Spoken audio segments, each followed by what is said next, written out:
Ang atong hisgutan karon kung unsaon pag-style sa atong mga text. Mao ni ang mga properties nga atong kinahanglan or gamiton sa atong pag-style sa atong mga text. Una is ang color, text align, text decoration, text transform, text indent, letter spacing, line height, word spacing ug white space. Karon dito sa demo. Na ako'y gi-prepare diri daano nga file text.html. So ang sulod ani is ang katong style nato nga tag, no? Natay mga styles diri daan para ma-discuss nato tong mga lahi-lahi nga properties, tapos napug ko'y mga paragraphs dire. Okay? Para atong mahimong sample. So ang page nato mao na ni siya ang render niya sa browser. So mapansin nyo na ay upat ka boxes for the paragraphs 1, 2, 3, 4. So naapod ako pod siyang gibutangan og border para mas maklaro nato ang mga styles nga mogawas, no? So una is color. Sa color una na nato siyang nagamit, no, sa atong mga previous nato nga mga tutorials. So sa color pwede ka mag-specify og katong color names or via hex or katong hexadecimal na value or pwede sub RGB. So for example kaning paragraph iset nato sa green. So set nato siya sa green, pag-refresh nato sa browser. So ang tanan text niya sa atong paragraph is naka-colored nga green. Okay? So mo na siya ang function sa color. Sunod dito ta sa text align. Okay? Sa text align, ang mga values nga pwede nimong iset is left, right, center, o justified. Okay? So dirita. So kaning first paragraph, gibutangan ako siya ID as first para ma-target nato siya, no? Ang kaning paragraph. So naatay iset diri nga text align. So sa default, ang default sa text align is naka-left align na siya.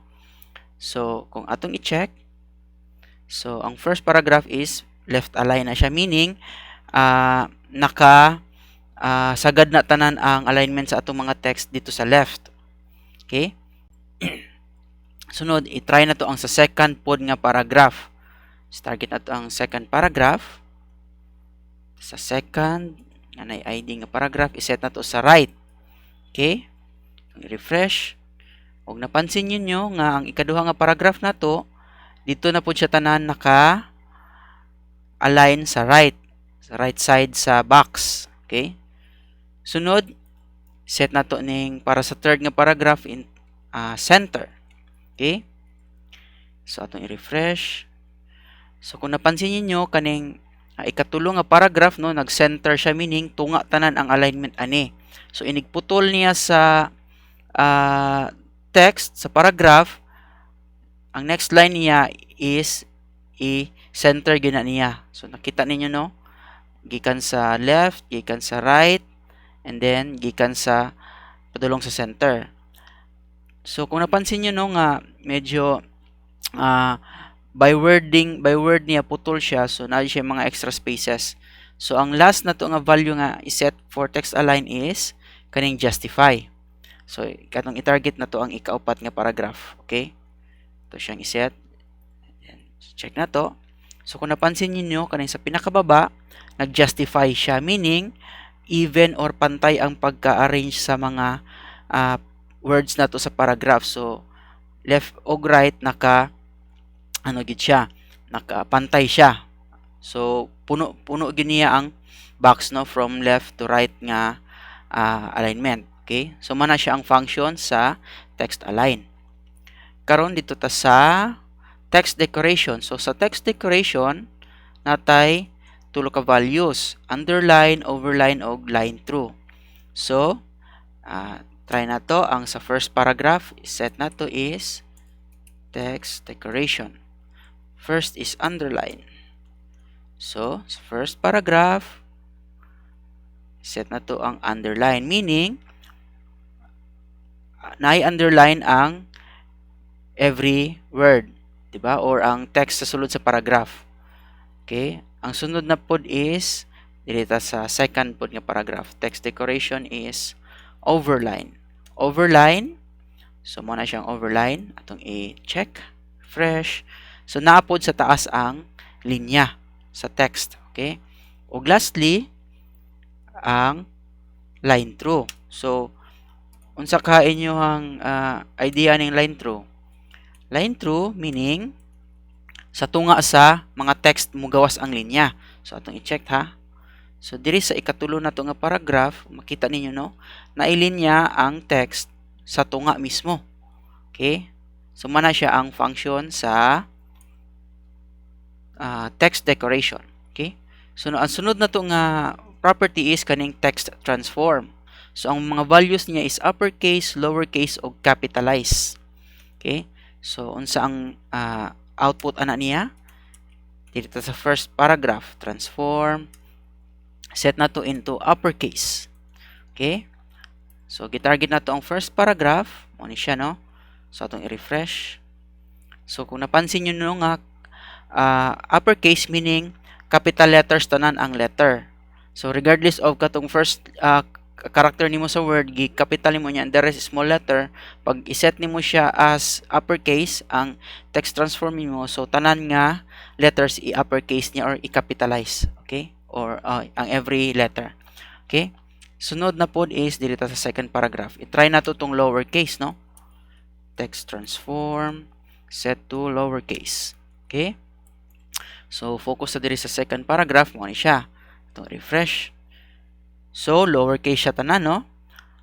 Kung mapansin nyo nga, ang letters ani lowercase tanan. So, for example, sa maskin pag mag-set ta diri og capital letters tanan, for example, kaning lorem nga word, that's lorem. Okay? Capitalize tanan. Lorem. Save na to. So, dapat kaning lorem nga first word capitalize. Pero kay set man na to siya into lowercase gigyapo na siya. Okay? Tanggalon nato ning overline kay murag kuana. Adin na ta sa ikatulo para sa kadtong capitalize nga example sa text transform. Text transform, capitalize. Okay, tanggalon nato ning line through. Comment out. So, dito sa ikatulo nga paragraph, no? Ano siya? So, pag-refresh na to, kung mapansin ninyo, kada word, naka-capital letter ang first letter niya. So, for example, niya, lorem, ipsum, although, dili tanan word, capital letter ang first letter, pero pag set nimo siya into capitalize, ang every letter niya is capital letter or capitalize ang first nga letter. Okay? So, mao na siya ang function sa text transform. Karon dito ta sa text indent. Okay? So, set na to diri sa, try na to sa first paragraph. Text indent. Set na to siya, pwede na siya, ang mga units or values nga pwede nimo i-set is either pixels or m or cm. So, kung i-set na to siya into 5 pixels, atong i-check sa first paragraph. So, mapansin nyo na indentation, no? Ang first nga line. So, atong klaruhon siya. Ato saning i-comment out ang uban nga declaration. So, for example, i-set na to siya into 20 pixels. So, kung mapansin niyo ang first line niya, naa siya indentation or space before ang first nga word. Okay? So, muna siya ang text indent. Sunod is, nga property nga pwede nitong gamiton is letter spacing.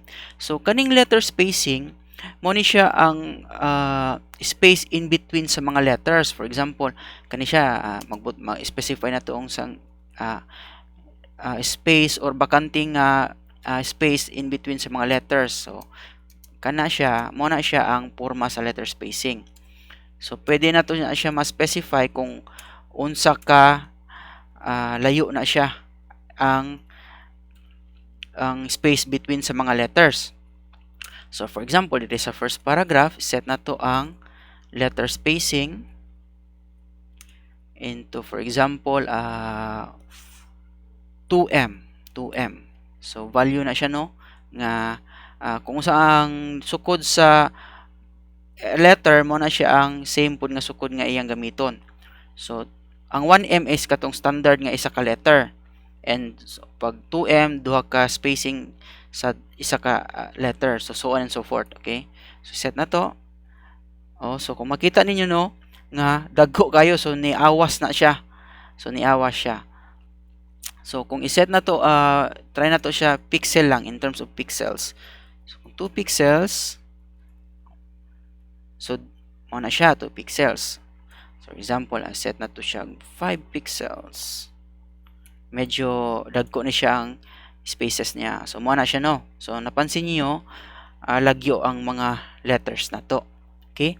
So mo na siya ang function sa letter spacing. Karon dito ta sa line height. Sa line height, mo na siya ang space between sa mga lines. So mo ni, for example, sa atong paragraph, no, mo ni siya ang kaning isa ka ani, mo ni siya ang isa ka line, and then second line, and then so on and so forth. Okay, so pwede na to na siya maset kung unsa ka lagyo na ang spacing between sa lines. So line height, for example, iset na to into 5 pixels. So atong i-refresh dito sa first paragraph, no. So 5 pixels, medyo digkit kay siya. So let's say iset na to siya, what about 20 pixels. Okay, so kung mapansin ninyo, ang spacing nato in between sa mga lines nato is medyo luag siya, okay, or lagpad.